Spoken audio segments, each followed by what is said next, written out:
Oke, siap. Selamat sore teman-teman semuanya. Assalamualaikum warahmatullahi wabarakatuh. Kembali bersama saya Muhammad Fuad Asrofillah, trainer kantor perwakilan Bursa Efek Indonesia, Bangka Belitung. Ya, sore hari ini kita kembali secara spesial ya, ngundang teman-teman untuk join bareng ya, sharing tentang khususnya investor Bangka Belitung. Ya, akan bergabung bersama kita narasumber yang udah luar biasa, teman-teman pasti kenal. Ya, ini dia. Halo, selamat sore, Mas Rian. Halo. Ya. Selamat sore kepada rekan-rekan yang follower dari IDX Bubble dan juga selamat sore juga Mas kepada semuanya. Selamat sore nih, terima kasih saya boleh diundang di talk show live webinar pada sore hari ini. Ya, thank you. Gimana kabarnya Mas Rian? Baik sekali, baik. Luar biasa. Next nih kayaknya merona ya sore ini ya. Oke. Nah teman-teman semuanya, hari ini spesial lagi ya. Bersama saya dan Mas Rian kita akan ngupas 1 jam ke depan tentang kondisi ekonomi dan pasar modal tentunya. Sehingga informasi-informasi ini harapan kami bisa bermanfaat untuk teman-teman semuanya ya, untuk take action ya, segala macam lah itu teman-teman. Oke, kita akan langsung ngebahas topik hari ini ya, hashtag tanya saham. Jadi teman-teman semuanya sore hari ini kita akan kasih satu sesi nanti setelah review market dari Mas Rian Filbert ya, sesi Q&A. Jadi teman-teman bisa nanya apa aja ya, jangan lupa kasih hashtag tanya saham gitu ya. Nanti akan kita bahas dan akan kita ulas 1 jam ke depan. Oke, Mas Rian, supaya nggak lama-lama lagi nih, pada penasaran banget dan kangen tentu dengan Mas Rian. Ya, Mas Rian ini adalah penulis ya teman-teman, penulis sekaligus analis.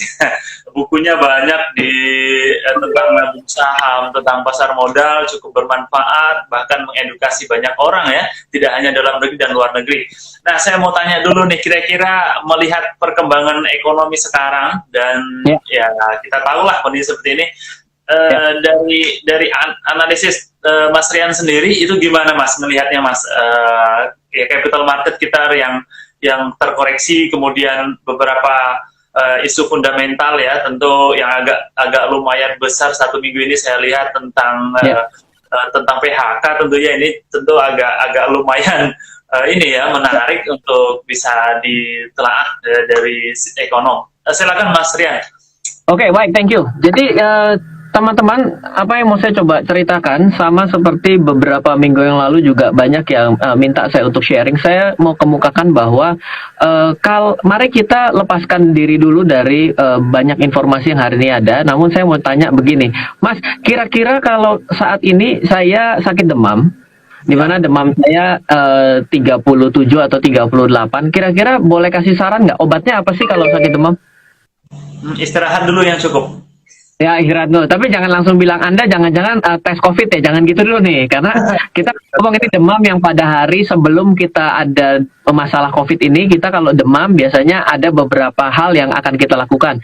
Satu, kita akan istirahat. Yang kedua adalah minum tolak angin. Kalau yang agak tradisional. Yang ketiga adalah mungkin minum paracetamol, ya kan ya, obat. Ataupun juga pada akhirnya pergi ke dokter. Nah, kira-kira saran-saran seperti itu muncul buat kita, itu diakibatkan karena satu hal yang sangat dasar. Kenapa?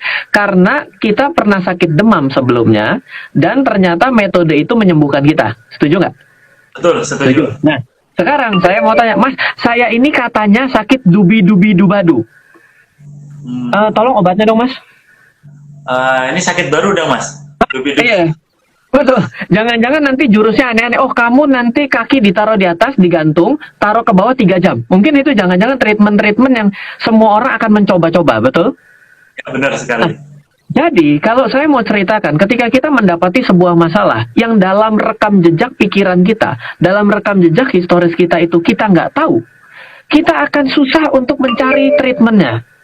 Nah, terjadi krisis pada hari ini semenjak tahun 2020 sebenarnya diakibatkan karena pandemik. Dimana kalau kita mau cari pandemik yang berlaku secara internasional, itu terakhir adalah pada tahun 1918.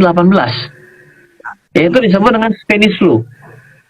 Itu boleh dibilang influenza tahun 1918 setelah Perang Dunia Pertama, dan kabar buruknya adalah obatnya itu baru ada sekitar 20 tahun kemudian. Nah, jadi harapan kita ketika kita tidak mengetahui treatment apa yang tepat pada kondisi hari ini, harapan kita dengan kemajuan teknologi, penyakit ini segera ditemukan antivirusnya dan segera mungkin akan mengalami perbaikan. Jadi, pertama, kalau kita mengharapkan kondisi pada hari ini sudah akan ada obatnya secara langsung, baik secara perekonomian dan secara pandemik yang hari ini ada, secara rekam jejak itu tidak ada. Kalau kita mau cari yang mirip-mirip historisnya, itu datangnya adalah dari tahun 1918, di mana kita semua pada hari itu belum lahir. Iya, benar-benar Mas. Oke. Nah, jadi kita semua saat ini sedang berusaha untuk mencari keselarasan yang baru, dan ternyata kita pada hari ini berusaha untuk mencari treatment dan cure-nya. Kalau misalnya saya lanjutkan dengan kondisi ekonomi pada hari ini menjadi kondisi ekonomi yang belum ada kepastiannya. Oke, suka tidak suka kita harus menghadapi satu kata-kata bahwa pada saat ini kita berada pada ketidakpastian ekonomi.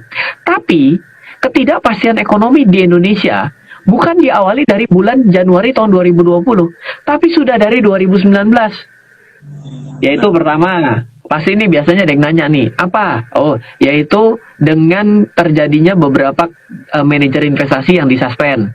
Lalu juga ada beberapa dari emiten yang juga akhirnya sampai masuk ke dalam ranah pengadilan, lalu ownernya ditangkap, lalu juga berbuntut dengan asuransi Jiwasraya, berbuntut lagi dengan beberapa dana pensiun, dan itu jadi panjang. Jadi kita bukan mengalami masalah dari hari ini, tapi saya kasih kabar buruknya lagi. Sebelum dari 2019, sebenarnya kita sudah mengalami masalah global. Disebut adalah perlambatan ekonomi global yang terjadi skala dunia.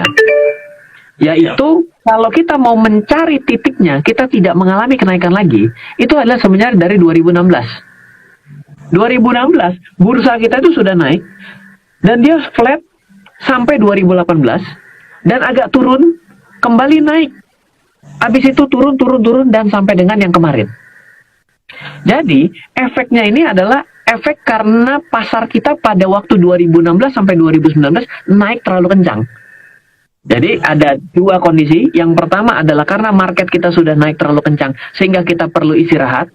Istirahatnya jadi kepanjangan akibat pandemik. Jadi kalau ditanya kapan berakhirnya, itu tidak ada yang bisa jawab dengan pasti. Tapi saya mau kasih sedikit studi.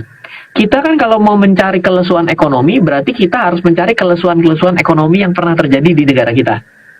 Oke? Tahun 1990-an kita pernah ada kondisi yang namanya perlambatan ekonomi. Lalu di 98 ada perlambatan ekonomi. Tahun 2000-an kita ada perlambatan ekonomi. 2008 ada perlambatan ekonomi. Terakhir 2015 kita ada perlambatan kenaikan pasar kita sehingga mengalami koreksi.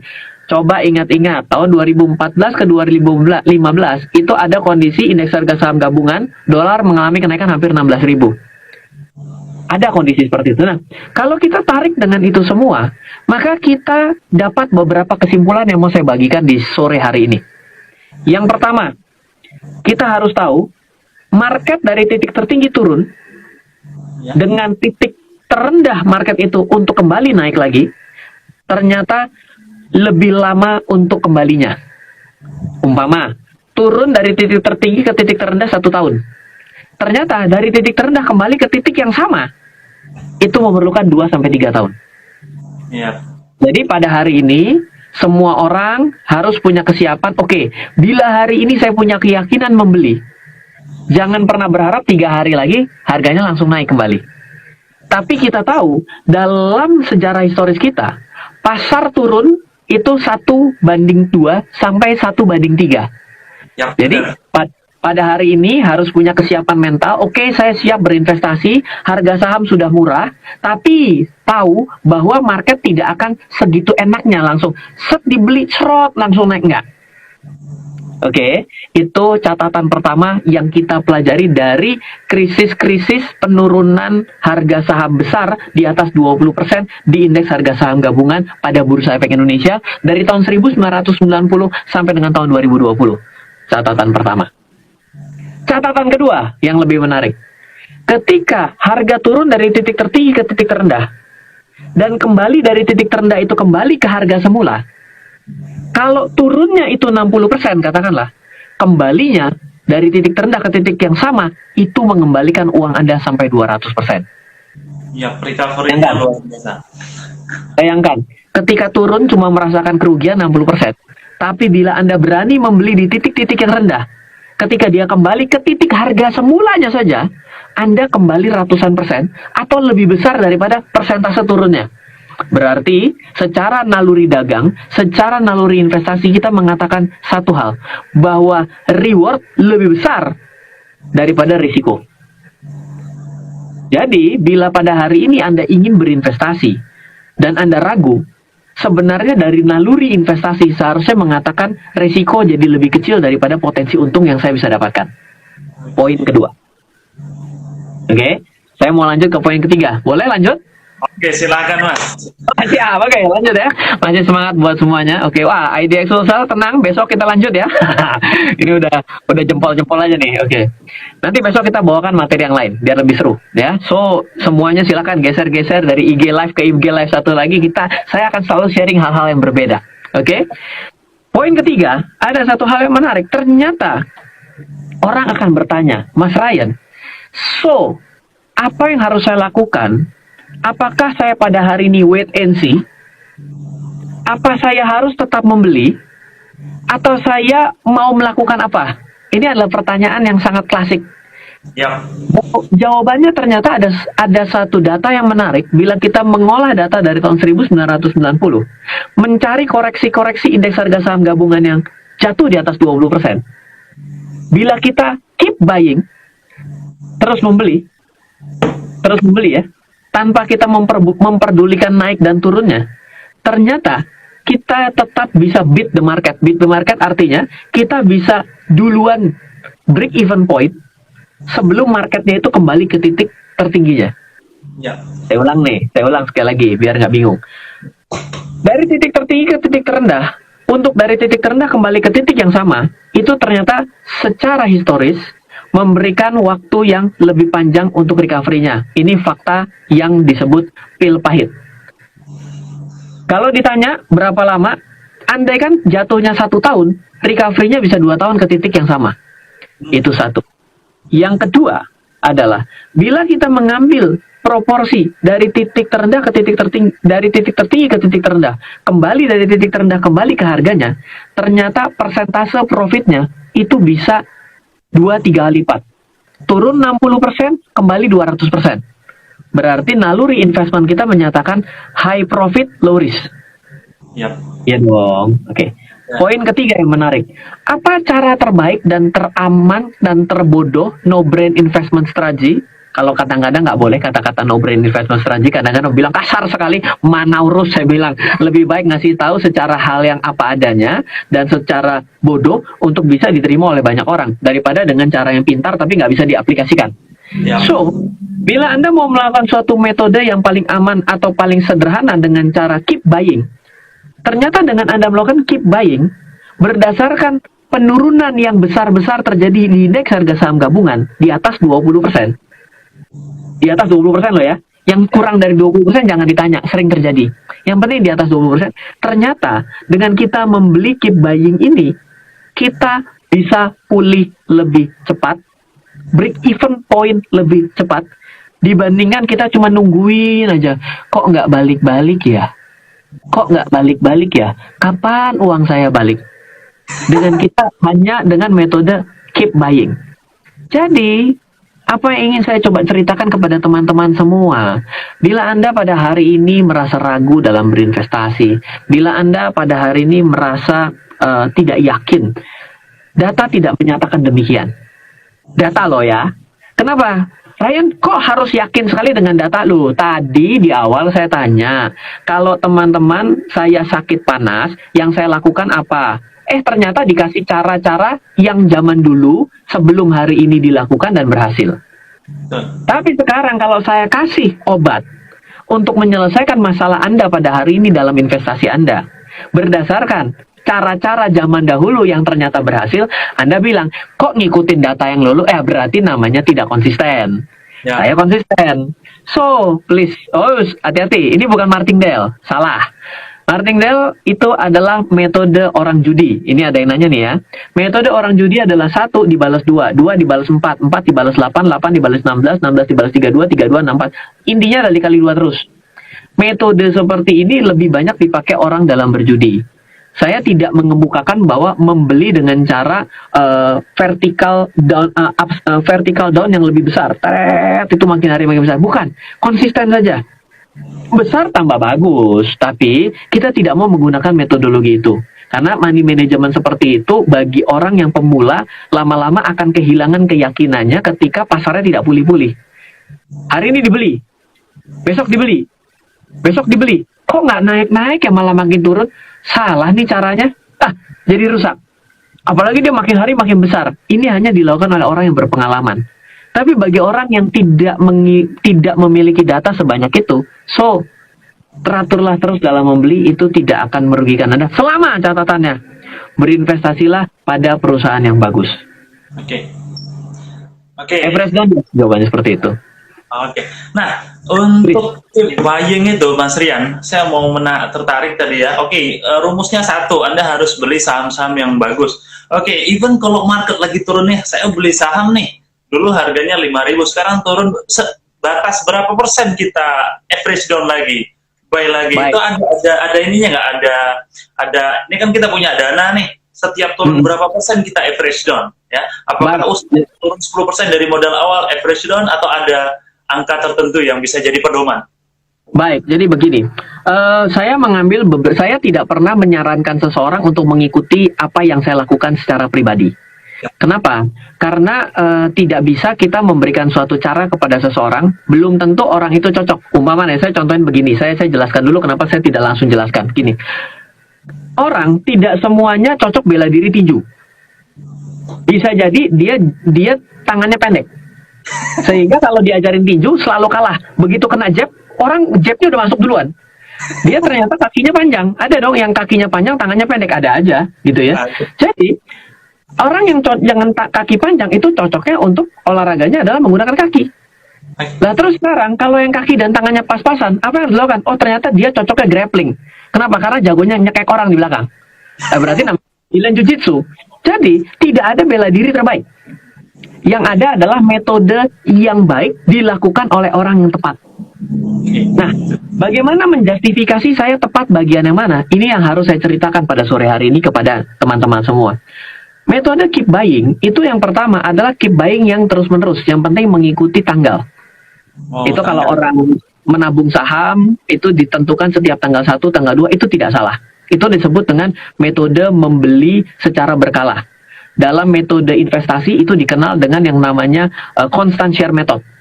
Jadi yuk nabung saham itu sebenarnya adalah constant share method yuk gitu. Yuk constant share method dong gitu. Itu ceritanya tuh kalau mau dibahasa ekonomi kan. Tapi kan nggak menjual banget kan ya. Tiba-tiba Bursa Efek meluncing sebuah gerakan constant share method. Apa ini maksudnya nih, nggak ngerti gitu. Makanya namanya yuk nabung saham. Nah, lakukanlah secara berkala. Metode yang satu. Oh iya pelan-pelan dikit ngomongnya, baik. Maaf. Terlalu terlalu semangat ya. Maklum banget. Nah, kalau udah orasi kayak gini. Oke, jadi yang pertama namanya adalah menabunglah secara berkala. Ubahlah uang Anda menjadi aset secara berkala sesuai dengan tanggal yang Anda mau. Atau sesuai dengan uang yang Anda miliki di tanggal berapa. Metode kedua adalah menyesuaikan dengan diskonnya. Contoh, ada orang kalau yang membeli sesuatu kan kalau diskon. Oh, saya ngelihat barang diskonnya biasa cuma 10%. Tiba-tiba diskonnya 40%. Berarti diskonnya gede nih. Beli. Nah, jadi kalau Anda berpedoman seperti orang yang kedua, yang maunya membeli secara diskon besar, berarti Anda harus mencari tahu saham Anda itu biasa diskon normalnya berapa. Misal, ternyata diskon normalnya 5%, tiba-tiba 15%. Diskon gede nih. Cara kedua. Oke, cara ketiga, membandingkan dengan yang namanya valuasi. Membandingkan dengan cara valuasi adalah Anda mulai bermain dengan cara fundamental analysis, mencoba mencari tahu berapa value daripada sebuah perusahaan yang disebut dengan nilai intrinsik ataupun value investing. Go ahead, lakukan. Oh ternyata saham A harga valuasi berdasarkan laporan keuangan menggunakan metode discounted cash flow model atau dengan menggunakan discounted net income model, dengan menggunakan dividen model, menggunakan Benjamin Graham model, menggunakan EPS growth model, whatever, nggak peduli. Ternyata nilainya 4.000. Oke, berarti bila, ini buat kesepakatan sendiri, harga saham ini terdiskon 20% dari 4.000, saya akan beli. Ya, silakan Anda lakukan dengan metode itu. Ya. Itu adalah varian yang tidak bisa saya ceritakan kepada Anda yang cocok yang mana.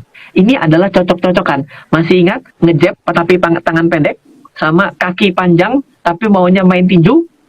Akhirnya kurang tepat. Tapi ada juga yang sama-sama pendek semuanya kayak saya, akhirnya grappling karena namanya Brazilian Jiu-Jitsu. Seperti itu. Price earning growth itu PEG, saya jawab sedikit ya, di kasur itu adalah metode yang namanya Peter Lynch. Peter Lynch mengemukakan price earning growth. Price earning growth itu lebih cocok untuk menjustifikasi apakah perusahaan itu dalam kaidah value investing, growth investing, atau dalam keadaan mature. Seperti itu. Thank you Mbak Anissa. Kita selalu menarik ya kan, kita kan berarti mendapatkan pujian, terima kasih. Ya, ini luar biasa nih. Jadi tadi tekniknya begitu ya, metodenya. Kalau mau keep buying ada beberapa metode. Tinggal teman-teman nih sekarang ya, kira-kira mana yang cocok dengan pribadi teman-teman ya, talentnya teman-teman dan profil risiko teman-teman juga gitu. Betul. Nah, kita akan coba masuk lebih detail dong, Mas. Gambaran umumnya udah ketahuan, it is time ya kan, cuman ini adalah momentum ya. Kalau kita bilang oh lagi diskon, itu secara garis besar dan secara umum. Nah, kalau ditanya berapa lama tuh agak susah mungkin dijawab Mas ya. Tapi berapa lama apa? Berapa lama apa? Berapa lama nih keep buying kita lakukan ya? Kalau tadi sampaikan recovery tahun-tahun yang lalu kan nggak lebih dari 1 tahun ya, krisis 2008, 98 gitu ya. Dalamnya 1 tahun udah mulai naik lagi gitu kan. Nah, kalau yang tahun ini, apakah kita tetap menunggu bahwasanya obatnya harus ditemukan terlebih dahulu nih Mas? Baik, jadi gini. Baik, dalam kondisi hari ini investasi yang Anda lakukan itu sebenarnya masalahnya cuma 2. Ya. 1, Anda masih punya duitnya atau tidak? Iya dong. Mau ngomongin teori investasi kayak apapun sampai berbusa, kalau udah nggak punya duit percuma, cuma ngowoh aja. Aduh, nggak bisa investasi kan begitu dah, percuma. Oke, itu versi 1. Berarti apakah Anda punya duitnya atau tidak? Yang kedua, ini Anda sedang berperang secara psikologi. Ini adalah masalah fear and greed. Ketika harga turun, Anda hanya takut keluarnya. Takut harga turun lebih jauh. Ketika harga naik, Anda takut membeli terlalu mahal. Jadi, ini adalah psychology war. Jadi, kalau Anda memang dalam kondisi orang yang punya duit, Anda harus memegang sebuah prinsip. Prinsip yang Anda pegang itu satu-satunya Anda bisa dapatkan kalau Anda telah belajar banyak. Anda mau mengikuti banyak hal, belajar. Kenapa saya pada hari ini santai saja gitu ya, tidur masih nyaman? 1, saya tidak punya hutang. Nggak punya hutang. Yang kedua, saya menjaga cash flow saya. Yang ketiga, saya meneruskan diri saya untuk tetap sehat. Karena apa? Kalau Anda bisa jaga, dan saya tahu kenapa saya lakukan ini, karena saya telah belajar market dari tahun 1890. Walaupun umur 34, saya belajar market dari tahun 1890 dari Dow Jones Industrial Average di Amerika. Mempelajari krisis-krisis 1927, 1972, 1980, 1991, 1998, 2000, 2004, 2008, 2013 sampai 2015. Jadi bila Anda tidak mau mempelajari itu sedemikian karena masalah waktu, nggak apa-apa. Jawabannya ya Anda harus lebih sering-sering untuk sharing seperti ini. Sehingga pemahaman Anda bukan dipenuhi ketakutan. Takut itu adalah obat paling rusak bagi diri. Jadi obat paling rusak ya. Ibaratnya kayak orang minum bensin gitu. Mana ada orang minum bensin gitu. Tapi ada aja orang yang kecanduan minum bensin, itu kan merusak. Jadi tidak bisa hidup kita dipengaruhi hanya ketakutan. Kita harus mempengaruhi diri kita dengan hal yang positif. Dalam kondisi seperti ini, makanya kenapa saya bilang sama seluruh perwakilan Indonesian Stock Exchange, saya bilang live webinar jam berapapun akan saya support. Kenapa? Karena saya ingin teman-teman memiliki dasar yang positif dan perlu daripada hanya melihati sudah mati berapa. Loh, kenapa nggak tanya sudah sembuh berapa? Gitu loh. Oke. Ya. Logiknya begitu, supaya ada optimisme besar, ada kekuatan besar, dan perbaikan ke depan. Oke, Mas Rian, coba dong kita masuk nih kira-kira yang menarik ya kan, untuk dikumpulin, yang keep bayang apakah ini ya intinya sesuai dengan menu pribadinya Mas Rian sendiri, atau yang sudah dianalisis kira-kira sektor apa aja atau saham apa aja nih, biar teman-teman yang penasaran dari tadi nanyain, wah gimana? Ya, baik. Sekarang gini ya, kalau berbicara ini ada banyak yang sekali tanya bahwa, Pak, bagaimana cara menganalisa laporan keuangan? Maka jawabannya menganalisa sebuah laporan keuangan itu perlu belajar. Tapi kalau saya mesti sharing dalam melihat laporan keuangan, itu sebenarnya sama seperti memilih pasangan hidup. Saya yakin semua orang pintar untuk milih pasangan hidup. Ya, yakin lah, boleh bilang. Yang hari ini jadi perawan tua sekalipun sebenarnya karena dia terlalu standarisasi memilih pasangan hidupnya terlalu tinggi. Intinya itu aja gitu ya. Jadi, ketika Anda bisa memilih pasangan hidup, biasanya pasangan hidup itu akan ada 3 kriteria dasar dalam saham ya, yang akan Anda lihat, yaitu pendapatan, laba, dan hutang. Jadi logika Anda akan berpikir bahwa perusahaan yang bagus, yang pendapatannya ada, labanya terkendali, hutangnya terkendali. Yang jelek adalah yang labanya tinggi, yang hutangnya tinggi, nggak punya laba tapi rugi, nggak punya pendapatan, mampus dah lu, ibaratnya gitu. Nah, jadi dengan 3 ini sebenarnya sangat gampang untuk Anda bisa menganalisa. Jadi ini adalah cara paling basic sekali kalau Anda membingungkan cara membaca laporan keuangan. Nggak usah cara yang lain, earning per share price, earning growth price, earning ratio, return on equity, return on asset, apalagi cash flow, ke intangible aset, mati. Dia udah nggak ngerti laporan keuangan, nggak ngerti membaca, fobia angka, tiba-tiba investasi bukan bagi saya. Nah, jawabannya gitu tuh. Itu buang. Nah, tadi sedikit ada yang terlepas ketika ditanyakan, Pak, kalau saya berinvestasi kayak gini kan sebenarnya sampai berapa lama saya harus membeli terus? Jawabannya sebenarnya investasi yang salah adalah berinvestasi hanya sesekali. Dan investasi yang benar adalah, salah satu caranya berinvestasi yang benar adalah dengan menggunakan jangka waktu. Oleh karena itulah kenapa orang sebenarnya salah ketika dia berinvestasi saham tapi untuk 2 tahun. Misal dia bilang, saya mau investasi untuk apa? 2 tahun. Sebenarnya terminologi dasar investasi di pasar modal atau saham tentunya, itu yang bagus di atas 5 tahun.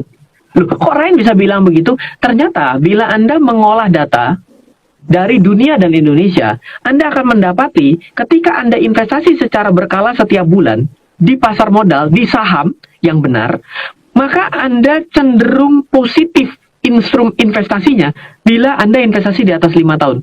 Dan kalau investasi di atas 20 tahun, hampir tidak ditemukan kondisi pada tahun berapapun Anda mulai investasi, hasilnya negatif. Iya. Jadi kalau Anda bertanya adalah investasi itu berapa tahun, sebenarnya disarankan di atas 5 tahun. Sangat salah kalau Anda bilang mau investasi saham tapi 6 bulan. Jadi agak salah secara time frame. Nah, saya akan kembali, saya tidak terlalu biasa untuk menyebutkan nama sahamnya, tapi saya lebih biasa memberikan cara berpikirnya. Kenapa? Karena nama saham bisa berganti. Cara berpikir tidak bisa diganti. Nah, jadi ketika Anda berbicara mengenai bagaimana cara memilih saham, saya membagi menjadi 2. Cara yang pertama disebut dengan memilih saham yang memang perusahaannya sudah pasti bagus. Yang kedua adalah mencari saham seperti mencari saham yang nantinya akan bagus. Bila Anda adalah seorang pemula, saran saya adalah nyarilah saham yang memang sudah pasti bagus. Loh, emang ada yang dapat dipastikan bagus? Kalau Anda tanya seperti itu, jawabannya ada. Bagaimana cara mencarinya? Bursa Efek Indonesia itu selalu merilis beberapa indeks secara stabil dan konsisten. Contohnya adalah LQ45, IDX30. Lalu ada juga IDX30, ada juga Jakarta Islamic Index. Di mana indeks-indeks ini, halo Om Yosi, waduh, sesepuh kok live juga nih ternyata. Ini namanya Pak Yosi Girsang, ini juga boleh diundang nih. Orangnya banyak sekali, ilmunya tebal, ini guru juga nih. Jadi kalau misalnya Anda mencari indeks seperti LQ45, saran saya janganlah melihat LQ45 hanya untuk 6 bulan, karena datanya bisa berubah. Tapi kalau Anda mencari LQ45 selama 10 tahun, dan Anda liatin, ternyata ada nama-nama saham yang selalu bertengger di LQ45 dan tidak keluar. Dan kalau dia berada di LQ45 selama 10 tahun saja, berarti selama 20 periode itu sudah kuat sekali. Berarti dia sudah bertahan selama 10 tahun. Dan saham itu berarti kalau LQ45 sudah pasti liquid, laporan keuangannya tidak pernah terlambat, tidak pernah ada indikasi-indikasi ngemplang, ya kan? Nah, jadi itu menjadi salah satu mengkurasi dengan cara yang sangat gampang yang sudah diberikan contekan oleh Indonesian Stock Exchange dengan suatu indeks tertentu. Kalau dividen 20 kan indeksnya baru saja keluar. Ya. Masih dikit tanya Mas Reinhard Sirait. Kalau misalnya sudah lama 5 tahun, maka Anda akan menemukan suatu data yang begitu lebih terkurasi dengan baik. Tapi kalau baru 1 atau 2 periode, itu datanya masih lebih mudah untuk terjadi margin of error. Kira-kira begitu. Benar-benar. Oh iya. Oke, teman-teman yang selalu nanya tadi Mas di record ya. Oke. Instagram hari ini live kita ini kita record ya. Untuk di Instagram untuk 24 jam ke depan masih bisa dilihat. Tapi yang mau lihat lagi di YouTube bisa ya. Di YouTube nanti buka aja channel YouTube-nya IDX Bubble. Tentu semuanya akan kita share. Nah, itu yang mau nonton sambil tidur lah gitu ya, teman-teman. Yeah. Jadi ini sudah dibantu sama Mas Rian ya. Ada cara berpikir dan cara metode paling mudah untuk memilih mana saham-saham yang bisa masuk dalam watchlist Anda. Ikutin aja yang sudah dikeluarkan sama Indonesia Stock Exchange kayak LQ45, IDX30 ataupun Jakarta Islam Index. Apalagi yang sudah konstan selama 20 tahun nggak keluar. Wah, itu berarti secara fundamental udah kuat banget itu teman-teman semuanya. Oke, kita coba lihat pertanyaan. Ini ada yang nanya tadi tentang MOS, metode margin of safety yang digunakan oleh Bang Rian. Mas Rian tuh gimana, Mas? Baik, dalam menganalisa laporan keuangan, dalam melihat secara analisa fundamental, sebenarnya kalau saya boleh jujur, analisa fundamental itu jauh lebih subjektif daripada analisa teknikal. Subjektif kenapa? Karena ketika kita bertanya gini, oke, saya sudah melihat sebuah perusahaan, bagaimana cara melihat valuasi ini untuk tahun depan? Maka kan kita menaruh suatu harapan pada saham tersebut, berapa pendapatannya akan terjadi. Berarti kan kita secara subjektif, ini kayaknya tahun depan naik 15% nih. Atau kita bilang, kemarin waktu RUPS dia ngomong berapa ya?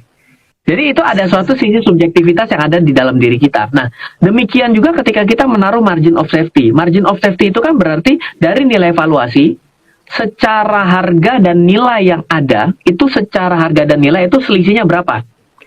Nah, sekarang saya cuma tinggal tanya, Anda kira-kira kalau mau beli barang, itu maunya terdiskon berapa? Ada yang bilang, pokoknya semurah-murahnya, nah itu berat tuh. Jawabannya jadi ngeblur. Atau dia bilang, biasanya saya 40%, ya udah go ahead, silahkan. Dengan cara itu. Atau Pak, saya nggak bisa begitu. Saya maunya, saya akan melihat margin of safety itu dari selama ini, dari tahun ke tahun, ternyata berapa margin of safety-nya yang berada dalam rata-rata pada perusahaan tersebut. Go ahead, itu adalah pilihan Anda. Kita tidak bisa memaksakan. Saya ini karena memang sebagai seorang edukator dan saya juga punya rekam jejak pengalaman dalam melatih bela diri cukup banyak, cukup lama. Jadi saya tidak pernah bisa memaksakan seseorang untuk berlatih pada satu jurus. Ya. Karena apa? Karena ternyata dia tidak mahir dalam jurus itu. Buat apa kita paksakan seseorang untuk menguasai satu jurus yang padahal sebenarnya tidak pada jurus itu dia punya kemampuan yang maksimal. Kira-kira seperti itu. Oke. Tapi kalau bela diri ada satu jurus yang bisa dipakai semua ini, Mas ya. Jurus melarikan diri. Melarikan diri ya, betul. Jurus yang paling jurus yang juga nomor 2 yang menarik adalah pakailah ini penjaga. Jadi ada orang yang ngejagain, bodyguard. Bodyguard ya. Oke, itu bela diri paling oke. Oke, luar biasa. Oke, kita coba cek beberapa pertanyaan lagi nih ya, mungkin kelewat kali ya. Oke, untuk persiapan anak kuliah Mas, sekarang ada yang umur 4 tahun, terus ada yang umur 2 tahun nih, apa yang cocok ya kalau untuk anak kuliah? Itu gimana Mas? Cocok metodenya deh, kalau cocok sahamnya agak ini ya, kriterianya aja yang kita kasih. Baik, ini pertanyaan bagus ya. Jadi gini, kalau misalnya Bapak atau Ibu, Mas atau Mbak yang melihat video ini, maka saya pernah membuat sebuah vlog yang bagus sekali. Itu disebut dengan Millennial Investment Guide. Jadi saya menyatakan bahwa bila seseorang menikah, sebenarnya ada 3 hal yang harus dipatahkan. Yang pertama adalah keinginan untuk memiliki anak, karena anak itu adalah biaya. Yang kedua adalah keinginan untuk memiliki tempat tinggal. Yang ketiga adalah keinginan untuk memiliki kendaraan. Nah, di antara ketiga ini juga bergantung berapa banyak seseorang itu waktunya udah sadar ya. Jadi sadarnya mulai sebelum menikah atau setelah menikah, dan yang mana yang belum tercapai dan kapan mau dicapai. Jadi caranya itu adalah Anda harus menghitung dari usia dia, misalnya di usia 2 tahun dan 4 tahun, berarti kan tinggal hitung. Anak ini ditambah 6, ditambah 3, ditambah 3 lagi baru sampai SMA. Itu kalau anaknya nggak belet. Kalau anaknya belet, berarti nambah lagi umurnya gitu kan. Berarti kan menambah biaya. Nah, itu ada perhitungan-perhitungannya. Silakan kalau Anda mau mendapatkan data itu yang lebih lengkap presentasinya, karena itu hampir 1 jam, silakan ke YouTube channelnya saya di Ryan Filber. Coba cari, judulnya adalah Millennial Investment Guide.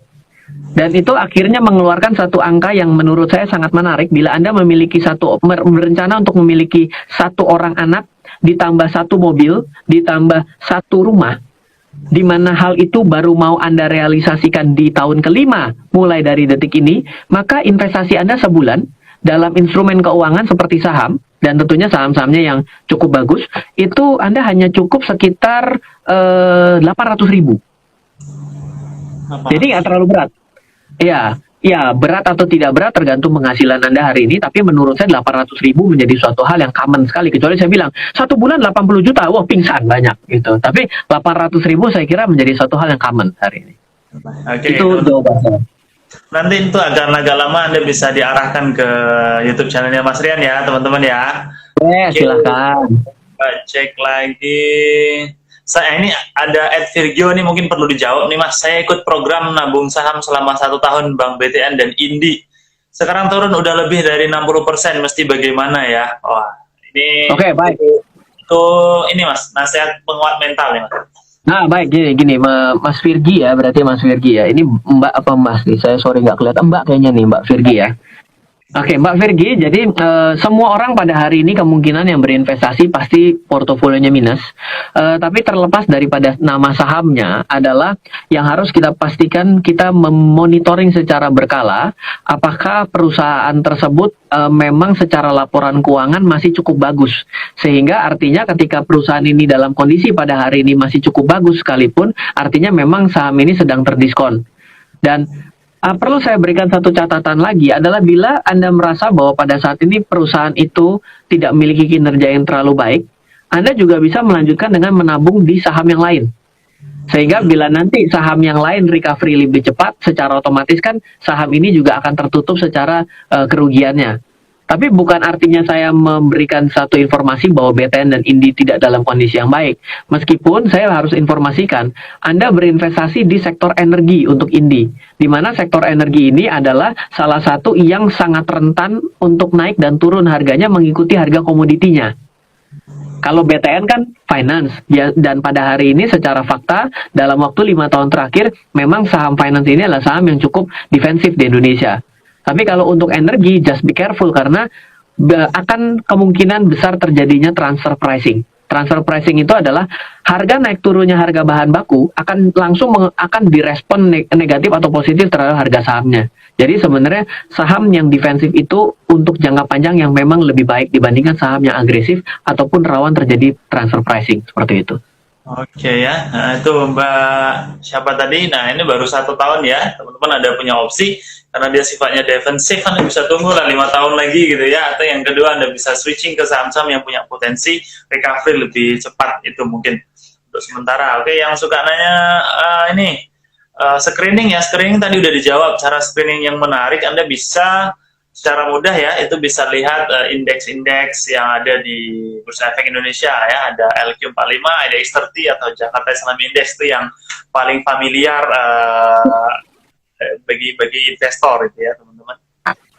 Oke, kita coba cek lagi. Ini sebenarnya mahasiswa nih agak dilema Mas ya. Kalau tadi kita tabungan per bulannya 800.000, nih ada yang nanya ya, mahasiswa @augd Mas, manajemen investasi saham untuk mahasiswa seperti apa Mas ya? Nah ini mungkin agak dilema nih mahasiswa dengan angka 800.000 gitu Mas. Ya baik, jadi saya memulai mengenal dunia keuangan dan investasi adalah ketika usia saya 18 tahun pada tahun 2004.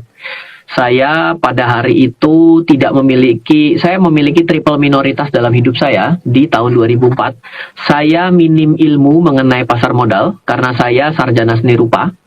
Yang kedua, saya tidak direstui oleh orang tua saya. Tidak direstui oleh orang tua saya. Yang ketiga adalah saya juga tidak memiliki uang. Jadi saya triple minoritas, minim uang, minim restu, dan juga minim pengetahuan. Dan saya pada hari itu baru masuk S1 Sarjana Seni Rupa dan Desain di Desain Komunikasi Visual Trisakti.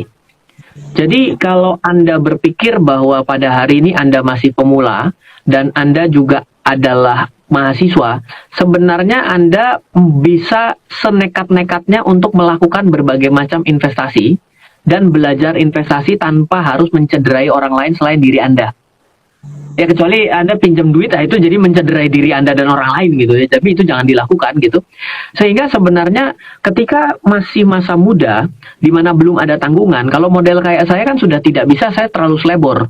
Kenapa? Karena saya sudah punya keluarga, saya punya anak, saya punya istri. Bersyukur masih satu dan satu gitu ya. Jadi apa yang harus Anda perhatikan menjadi pesan bagi Anda yang masih muda, teman-teman yang masih muda, yang jauh lebih muda dari saya. Jadi jawabannya adalah silakan Anda senekat-nekatnya, sebesar-besarnya, semencoba-mencobanya dengan berbagai macam peluang yang ada, tapi selalu berada pada koridor yang baik dan benar.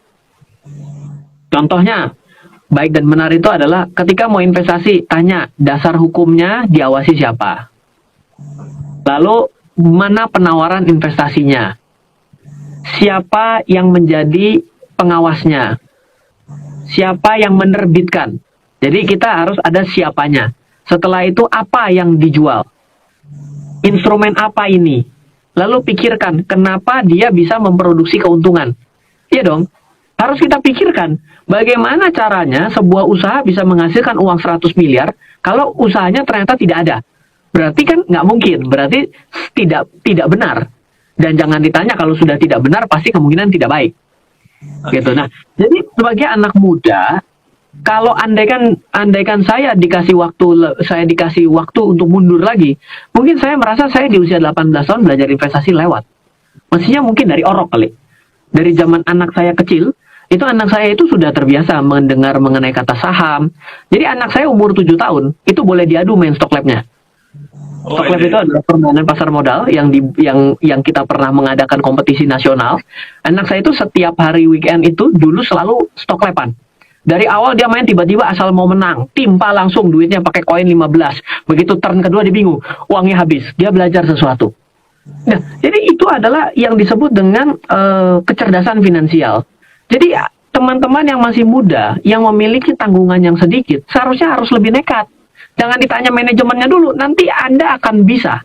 Tapi kalau Anda bilang, saya nggak punya uang, saya miskin, saya tidak tahu pengetahuan, jangan khawatir. Ryan Filbert di usia 18 tahun, itu tidak direstui orang tua saya ini konservatif. Yang kedua, tidak punya uang, karena saya juga dagang sendiri, dapat uang. Yang ketiga adalah tidak punya pengetahuan. Jadi, itu sharing saya.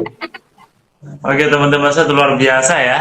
Tiga-tiganya tuh berat dong ya, nggak ada perestu orang tua, modal nggak ada, yang ketiga kita kuliah beda pula di bidang keuangan ya kan. Wah luar biasa. Oke teman-teman semuanya, mahasiswa tetap optimis ya, belajar ya, cari informasi. Sekarang kan beda ya, 18 tahun zaman Mas Rian itu tentu nggak seperti sekarang, informasi nggak beredar sekarang jauh lebih mudah, tinggal Anda mau atau tidak, itu yang paling penting. Mungkin ada nanya 2 kali kayaknya diulang dari siapa tadi ya?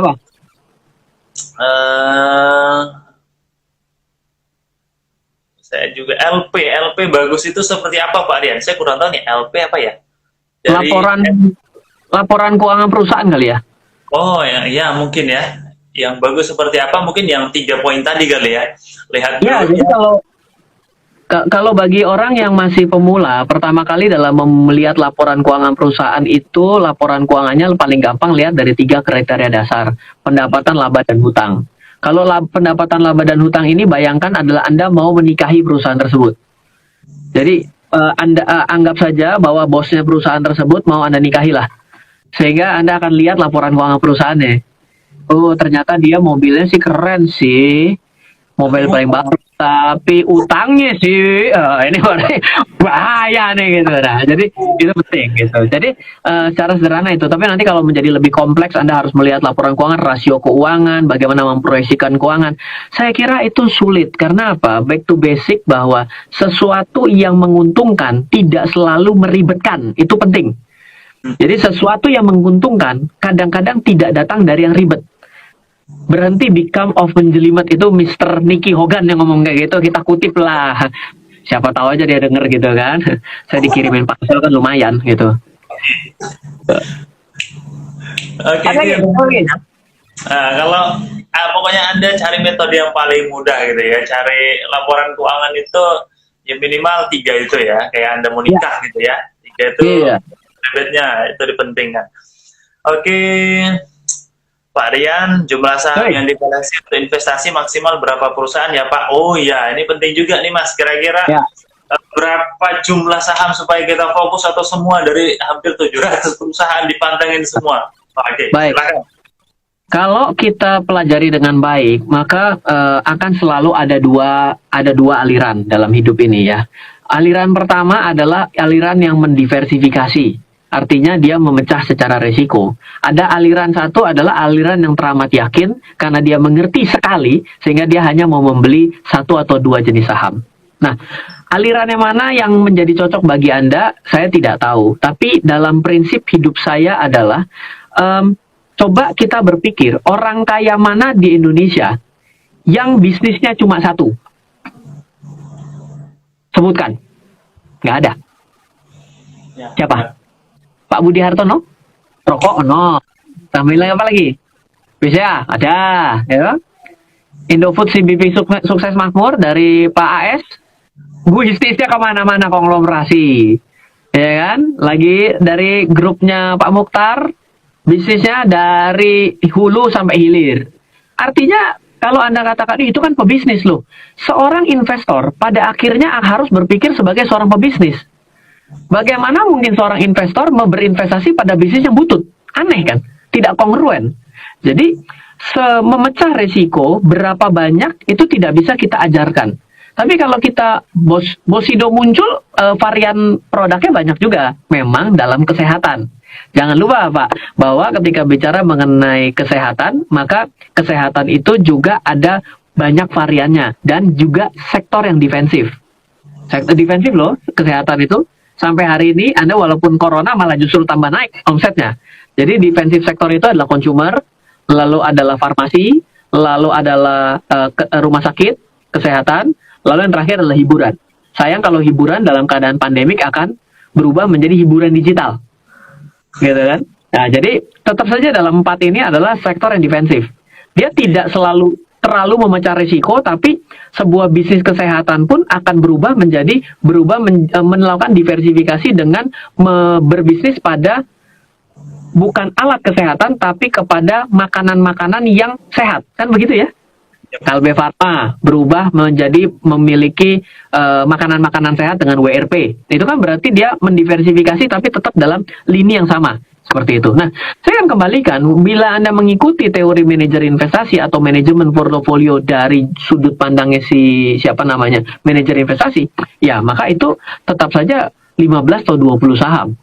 Tapi kalau Pak, saya hanya mau investasi di satu saham, menurut saya seorang investor atau seorang spekulan kalau hanya investasi pada satu hal. Dengan kita hanya bergantung pada satu titik kan berarti kita sedang mempertaruhkan hidup dan mati kita kan. That's course. Bukan hak saya. Oh itu luar biasa ya. Jadi ya meminimalisir risiko itu penting ya. Meminimalisir risiko penting dalam berinvestasi ini. Caranya ya dengan mendiversifikasi ini portofolio Anda harusnya begitu. Oke. Ini terakhir Pak, kita jawab pertanyaan terakhir dari apa nih? Pak Rian, bagaimana cara kita untuk menahan keinginan kita menjual saham yang sudah dibeli? Padahal kita lumayan yakin kalau sahamnya masih bagus. Nah, ini pejemata atau gimana nih Pak Rian? Oh, gampang caranya ya. Passwordnya di forget password, handphonenya dirusakin aja. Nanti 5 tahun baru beli handphone baru, ya baru buka, gampang. Itu memang psikologi yang kita itu cenderung pingin merealisasikan keuntungannya. Makanya ketika pertama-tama bagi seorang pemula tak datang ke saya, Pak, saya pengen invest. Saya bilang, sudah pernah beli saham? Sudah. Pernah merasakan untung saham? Tidak. Agak susah untuk investasi. Kenapa? Karena sebagai seorang pemula itu pasti rasanya pengen cepat-cepat ngerasain manisnya. Jadi ketika kita ajarkan seperti itu untuk menahan keinginan 10 tahun, gimana caranya dia bisa membayangi rasa untungnya, itu akan susah berperang dengan otak primitifnya. Karena otak primitifnya kan menjauhi sengsara, mendekati dengan kenikmatan, gitu kan. Itu akan susah. Jadi bagi orang yang pemula itu biasanya ya wajar saja tuh. Dia dengan cara, langsung aja dia merealisasikan. Sekali-sekali realisasikan dulu. Oh ternyata kayak gini untungnya, tapi kok saya nggak tambah kaya juga, berarti kayaknya saya harus lebih lama. Jadi itu akan ada suatu pembelajaran psikologi di dalam hidup kita, seperti itu kira-kira. Oke, thank you ya teman-teman semuanya. Nah itu sekilas Q&A kita terkait tentang saham. Ya mindset nih yang paling penting, karena itu yang paling utama ya. Karena mindset itu mempengaruhi mental dan decision making Anda nanti ketika investasi. Ya, Betul. kalau Anda investasi nggak punya informasi, mentalnya masih baru, ya cuman mindsetnya salah lagi, wah itu bahaya. Itu bahaya teman-teman.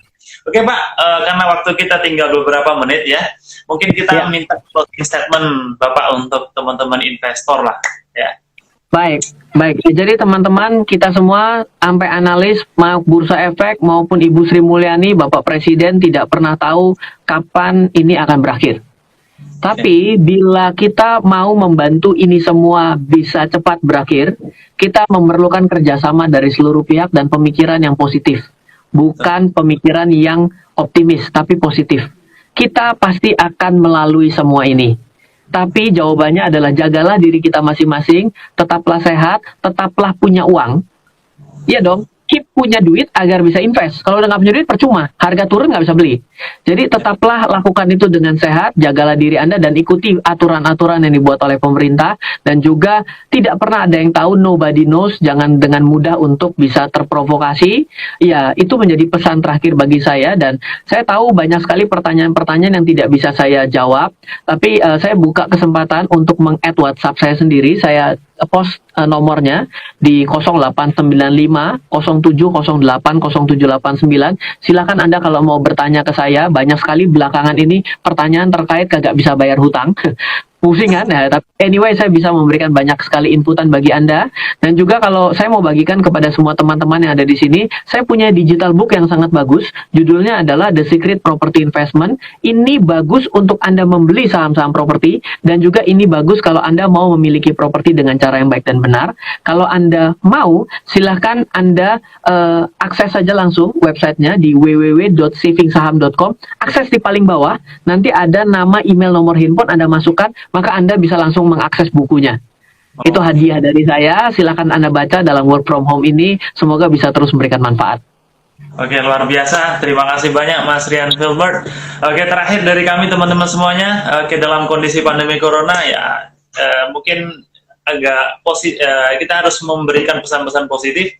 Ya, tidak ada krisis yang abadi teman-teman semuanya. Ya, historis sudah membuktikan itu. Tapi masalahnya tidak ada obat abadi dalam menyelesaikan sebuah krisis. Saya Muhammad Fadaz Rafilah, Mas Rian Filbert, thank you so much. See you next time dan sampai jumpa teman semuanya. Terima kasih. Selamat sore. Assalamualaikum warahmatullahi wabarakatuh. Waalaikumsalam. Yuk.